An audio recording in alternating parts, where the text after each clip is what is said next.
commissaire Boubacar Sadio maa ngi lay nuyu.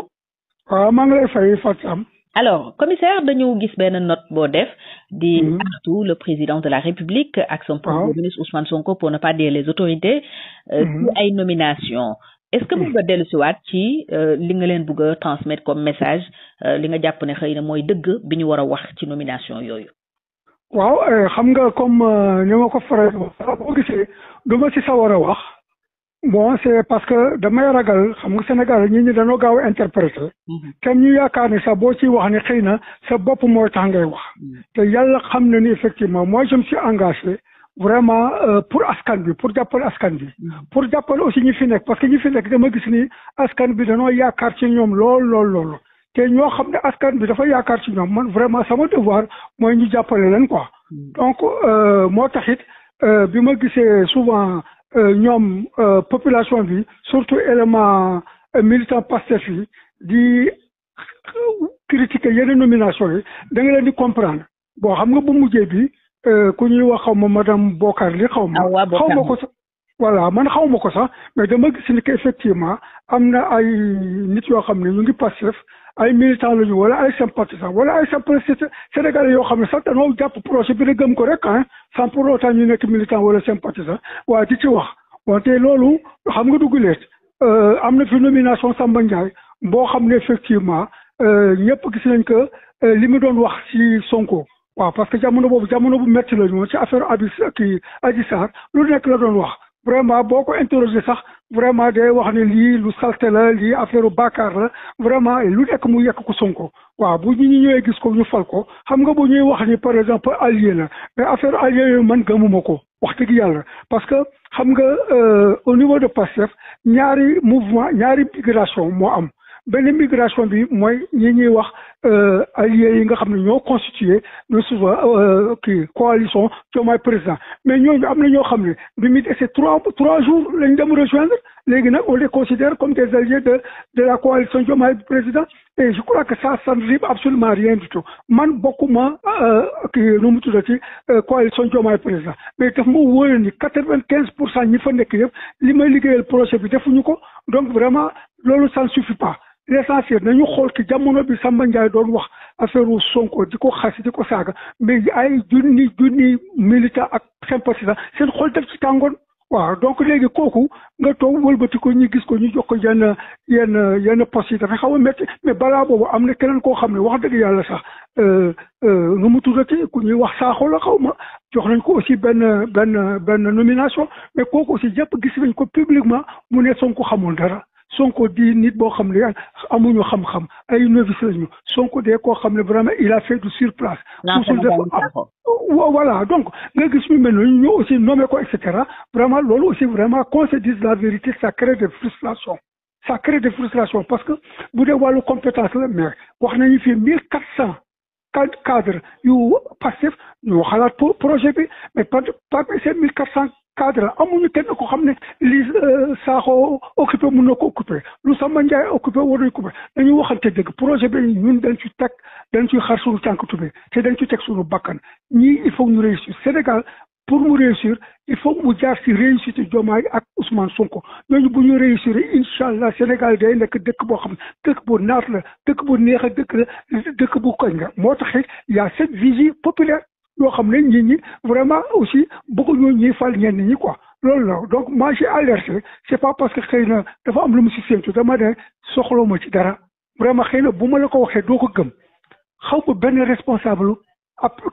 Pastef du Sonko du Diomaye du benn directeur national du benn PCA xaw ma ci kenn musuma ci wax ak kenn musuma si nuyoonte kenn mais man li nga xam ne moo ma yëkkati mooy askan bi donc askan bi bu ma gisee ne xëy na ñu ngi ñaxtu ci yenn yi aussi ma alerté Ousmane Sonko ak Diomaye nee naa leen y a des éléments résiduels yoo xam ne ci ancien système bi lañ bokk ñu ngi palais ñu ngi président de la République ñu ngi primature ñu ngi ci ministère ñu ngi ci directeur général mais y a des PCA yoo xam ne vraiment ñoom Macky Sall benn bakkan la ñoo bokk mbuus mais les gens se demandent pourquoi ba léegi ñoom ñu ngi fi effectivement donc ñoom fi mu toll fii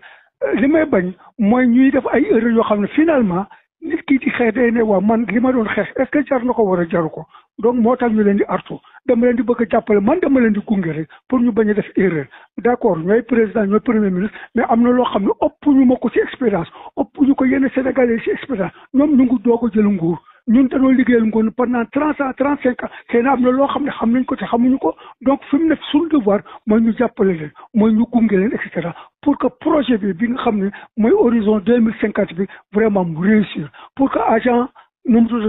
agenda national de transformation bi ñu réussir ko donc loolu mooy suñu warugar te daf ñu war a jaral lu nekk te loolu nag vraiment si dëgg rek la mën a tënk ko nañu fexe boo di moytul mu am ay frustration n'est-ce pas parce que am na ñoo xam ne ba léegi ay alliés lañu ils ont rejoint nee nañu xëy na léegi dina ànd ak Diomaye ak mais ba léegi seen logiciel yi vraiment ça fonctionne comme l'anti-système donc ñooñu souvent mun leen di dugg ci erreur yoo xam ne tey ñu ko parce que aussi quoi qu'on dise Fatou Ousmane Sonko ak Diomaye yëpp Sénégal gi lañu juddoo wax dëgg yàlla Sénégal gi ñu juddoo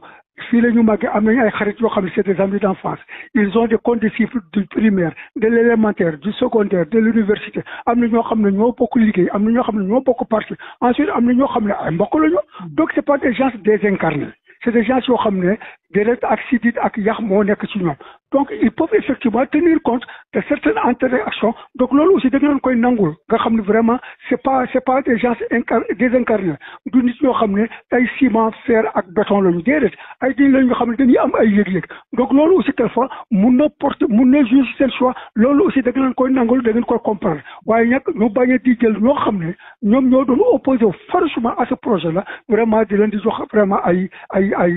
responsabilité parce que ñi xam nga nuñ koy jàppe dañ koy jàppe comme neexal donc dañuy ne donc vraiment il faut que comme rek temps wu Macky Sall ñi doon wax ni il faut nga koy saaga pour que mu am lu mu la dénk te fii du vraiment question récompense question responsabilisation la question jox nit ay responsabilité la wax dëgg yàlla ñun ci côté boobu la ñuy xese ci côté boobu la ñi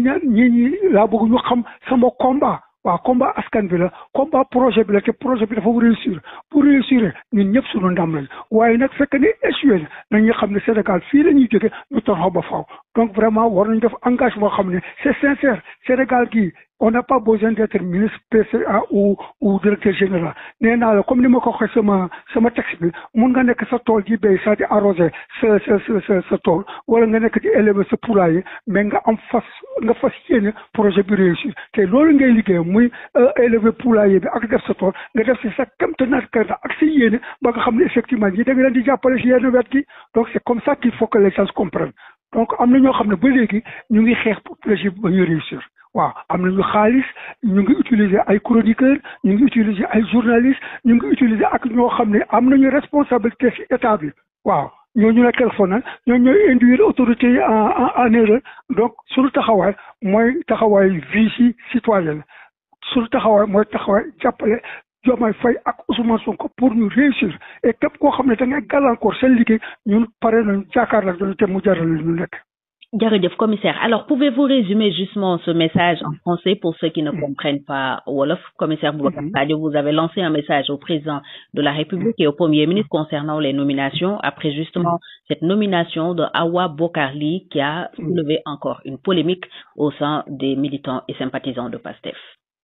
Donc, la nomination de cette dame-là, je viens justement d'en être informé. Bon, je ne la connais pas, ni dans l'IDF, effectivement, mais j'ai vu des réactions de la part de partisans, des militants et des sympathisants du PASTEF. Effectivement, vraiment, qui s'offusquent de cette nomination-là, parce que, en remontant le passé, ils se sont rendus compte que c'est une dame vraiment qui a tyranné et voué aux Gemini le Premier ministre Ousmane Sonko et le projet. Elle a tout fait, n'est-ce pas, pour s'opposer à la réalisation de ce projet-là. Maintenant que cette dame vient d'être nommée, effectivement, ça crée des sentiments de frustration. Donc, moi, j'ai associé ça à des nominations antérieures. Il y a celui de Sambandiaï qui est là, qui a également voué et traîné au genou le président. Il n'y a pas ce qu'il n'a pas dit de mauvais, de déplaisant et de désobligeant à l'encontre de Ousmane Sonko, n'est-ce pas? Avant ça aussi, il y a la nomination de, effectivement, Lansana Gagny Sakho, etc. Bon, donc je ne doute pas de la compétence. Hein, c'est quelqu'un qui, techniquement, effectivement, est voilà. Mais à un moment donné, effectivement, il s'en est pris à Ousmane Sonko qui l'a traité de nul, de nulard, de quelqu'un qui n'avance pas, qui ne connaît absolument rien du tout et qui ne peut pas gérer un État. Donc vraiment, que ces gens-là, maintenant, après la victoire, se retrouvent avec des postes de nomination, vraiment, effectivement, c'est frustrant pour, effectivement, les militants de ceux-là qui ont combattu. Donc, certains ont laissé la vie là-bas, d'autres sont sortis éclopés, n'est-ce pas, borgnes, handicapés, n'est-ce pas, cul de jatte, etc. Donc, vraiment, encore une fois, c'est pourquoi j'ai fait ce papier-là, pour attirer l'attention du président de la République et du Premier ministre, pour dire que, comme je l'ai toujours dénoncé, il y a des éléments réduisiels au palais de la République, il y a des éléments réduisiels à la primature, au ministère, dans les directions générales et au niveau des PCA. On ne peut comprendre pas des PCA qui sont là depuis une dizaine d'années, depuis une vingtaine d'années, des gens qui sont là à tuer et à dire avec le président Macky Sall. On ne comprend pas pourquoi jusqu'à présent il préserve les privilèges. On ne comprend pas parce qu'il a été dit qu'il y a 1400 cadres du passé qui ont réfléchi sur le projet là. Mais on ne peut pas dire que parmi ces 1400 cadres, il n'y a pas un seul qui puisse remplir les fonctions occupées par Lansana ou bien par Samadia, etc. Donc encore une fois, c'est sur ça. Il ne faut pas qu'effectivement ils commettent ce genre d'erreurs, n'est-ce pas, qui sont, c'est souvent, c'est des gens qui leur conseillent, hein, des conseils inopportuns, vicieux, comme je dis tout à l'heure, et effectivement qui sont contre-productifs et qui finalement créent des situations de frustration au niveau des militants, du PASTEF, des sympathisants, ou bien même des simples Sénégalais qui ne sont ni militants ni sympathisants, mais qui adhèrent effectivement au projet-là, parce qu'ils voient que ce projet-là, une fois réalisé, mais le Sénégal va décoller, le Sénégal vraiment va connaître une économie compétitive, etc. N'est-ce pas? Donc on est là pour défendre l'horizon, la vision horizon 2050. On est là pour défendre effectivement l'agenda national de transformation, mais vraiment que ça se fasse avec des gens qui n'ont pas eu effectivement à tenir des propos insultants envers. Bon, moi je peux comprendre comme quelqu'un de la paix qui est là, qui a les mêmes problèmes et qui n'a jamais versé dans l'insulte, etc. Moi je peux comprendre parce que c'est tolérable. Maintenant, mais des gens qui vraiment ont fait des pieds et des mains pour que Ousmane Sonko et Diomaye croupissent en prison, meurent même en prison et qu'on puisse maintenant vraiment leur donner des postes responsables. J'ai dit que c'est incongru. Donc moi je vais jouer, continuer à jouer. Bon, je suis gêné un peu de parler de ça parce que bon, vous savez, les gens interprètent très vite parce qu'ils vont penser que ce Sadio-là, il veut un poste et j'ai dit encore une fois, je n'entends absolument rien d'eux. Je ne connais Ousmane Sonko, je ne connais pas Diomaye, aucun responsable national, aucun député, aucun PCA, aucun ministre, aucun directeur national, je ne connais. Au niveau du PR, ils ne m'ont pas téléphoné, je ne les ai pas téléphonés, ils n'ont pas mon numéro, je n'ai pas leur numéro, et je ne cherche même pas à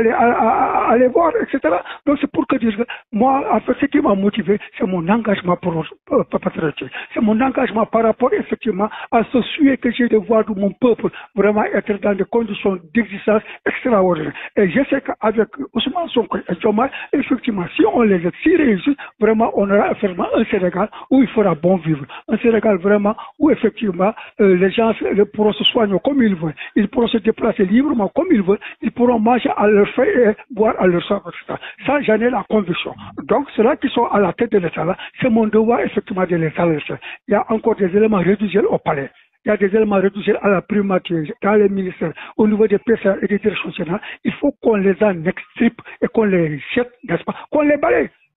Quelle est la signification du balai de Tunu par Gomala? Effectivement, c'est pour se débarrasser de ces cafards-là. Et justement, ces cafards-là, il y en a qui sont encore dans les armoires de l'État, dans les armoires de l'administration. Il faut vraiment s'en débarrasser. C'est le sens de mon combat.